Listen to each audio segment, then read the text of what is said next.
Hello, I'm Ethan Nadelman. I'm the founder and executive director of the Drug Policy Alliance, or DPA.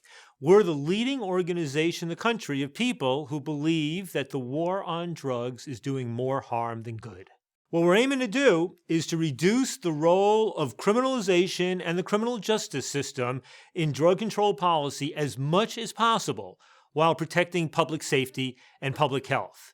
Our strategy consists of three basic elements. First, we advocate continuously for legislative policy reforms at the federal and state level. Secondly, we're all about educating the public about the evils of the current drug policies and better ways to deal with drugs. And we're trying to build a broader, sustainable political movement to end the war on drugs entirely, both in the United States and around the world. We believe that addiction should be treated as a health issue, not a criminal issue. We believe that people should not go to prison simply for using or possessing drugs so long as they don't hurt anybody else. We envision a system where people who are truly addicted have access to treatment and other types of help.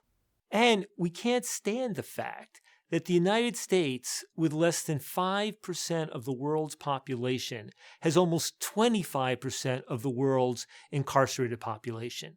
We know that most of what's driving that is the war on drugs.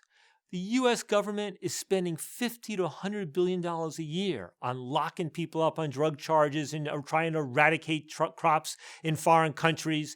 We're subsidizing organized criminals around the world to the tune of hundreds of billions of dollars a year because of the illegal profits they're making on the drug trade.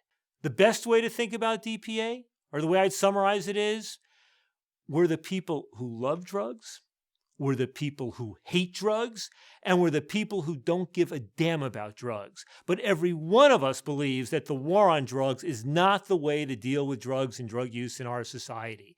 That's why if you come to one of our biennial conferences where there's thousands of people from all around the world, you'll see sitting in one row people who have hemp leaves in their hair sitting next to somebody who's just, celebrating 12 years in recovery. You'll see people who just finished serving a 20-year sentence for a nonviolent drug charge sitting hand in hand with somebody who just served 20 years as a drug enforcement agent and has concluded that it was all a waste. So what we're really about is building a political movement of young and old, Democrat, Republican, Independent, white, black, and brown, people in recovery, people who find drugs beneficial in their lives. It's about building a political movement that can truly transform the way we deal with drugs in America and to some extent all around the world. This growing political movement to end the war on drugs, we stand on the shoulders and follow in the footsteps of other movements for individual freedom and social justice. And we stand today more or less where the gay rights movement stood in the early 1970s, where the civil rights movement was in the late 50s, early 60s,